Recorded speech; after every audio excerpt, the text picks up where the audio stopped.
지난 열흘 전에 희망과 대안포럼이 공식 출범을 했습니다. 이 자리에 차기 잠룡들로 이목을 모으고 있는 민주당의 여러 인사가 한 목소리를 내서 이목이 모였는데요. 희망과 대안포럼의 이사장을 맡고 있는 양기대 전 국회의원과 함께 이야기를 나눠보도록 하겠습니다. 대다수 언론들이 이 희망과 대안 이곳을 정치 플랫폼이라 보면서 비명계 정치 플랫폼으로 분석하고 있습니다. 그 판단에 동의를 하시는가요? 그 말은 맞으면서 틀립니다. 왜냐하면 희망과 대안 포럼은 특정 계파를 위해서가 아니라 대한민국과 또 민주당의 미래 정치를 위한 그 플랫폼 역할을 자임하고 있고요.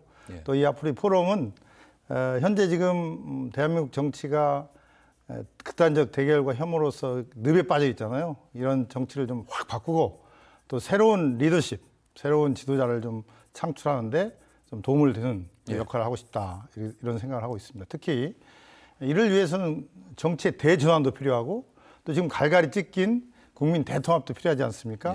이를 위한 역할도 하고 요즘 이제 조기 대선이 이루어진다면 민주당이 좀 더 신뢰를 회복하고 또 민주당이 정권 교체를 할 수 있도록 그 과정 속에서 정치 지도자 간의 연대 또 대안 모색 이런 것도 좀 적극적으로 해볼 생각입니다. 네, 방금 이런 말씀하셨습니다. 조기 대선 국면에서 미래 정치, 리더십 이런 말씀하셨는데 여기에 참석하는 분들의 면면을 살펴보면요, 쟁쟁한 분들입니다. 박용진, 김두관, 김부겸 다 비명계의 대권 주자, 잠룡들로 분석되는 분들인데 그렇다면 이 희망과 대안 포럼을 중심으로 비명계 대권 주자를 만들기 위한 거 아니냐 이런 시각들도 있을 것 같습니다. 오신 면면은 그렇지만 그날 김동연 경기도지사도 다른 일정 때문에 영상 축사를 보내왔고 황운하 조국 혁신당 원내대표도 축사를 보내왔습니다.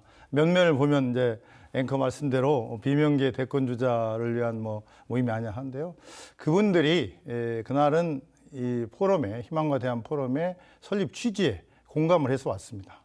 대한민국 정치가 바꿔야 하고 민주당이 바꿔야 한다. 그런 취지에 이제 공감을 해서 그날 축사도 많이 해주시면서 그런 내용들을 얘기하셨는데 특히 이제 민주당이 변해야 한다. 민주당이 국민의 신뢰를 회복해야 한다는 말씀을 주시면서 또 민주당이 현재 이재명 대표로서는 이 계엄과 탄핵 정부를 거치면서 이게 정권 교체가 가능할 것이냐 하는 의구심, 불안감이 좀 지지자들에 많이 있습니다. 그래서 이것을 또 어떻게 극복해 나갈 수 있는 건지 그런 얘기를 좀 많이 나눴고 그래서 앞으로 저희 희망과 대안 포럼은 정말 국민이 원하는 그런 새로운 리더십 또 올바른 정치를 위한 그런 여러 가지 대안들을 전국적으로 좀 모색을 해 나갈 계획인데 3월 6일은 그 광주 광역시에서 최초로 지부 창립식을 합니다. 그래서 전국적으로 좀 확대를 해 나갈 그런 계획을 갖고 있습니다. 지금 제가 방금 이런 생각이 들어요. 단순한 연구회나 친목단체가 아니라 지금 정당 안에 일종의 정당처럼 각 시당별로 지역구별로 조직이 생긴다는 그런 말씀으로 해석해도 되겠습니까? 그냥 광주, 부산, 대구 아니면 대전 이런 식으로 말입니다. 저희들이 일단은 이제 광주와 전남을 시작으로 해서 전국의 광역단체, 지방자치단체를 중심으로 해서 일단 포럼 지부를 결성하고 그래서 이번 대선 과정 속에서 역할이 있다면 하고 평시에도 중앙과 지방에 청년 등 참신한 정치 세력이 등장하고 또 새로운 나라를 만들고 사회를 만드는 데도 기여하는 그런 여러 가지 활동들을 계획하고 있습니다. 알겠습니다. 희망과 대안 포럼, 미래 정치 리더십 새로 세우자 이런 말씀하셨는데 이번에 참석한 분들뿐만 아니라 다른 분들에게도 좀 초청장을 보내셨는지 아니면 좀 참석을 하라고 이렇게 독려를 좀 하셨는지 안 오신 건지.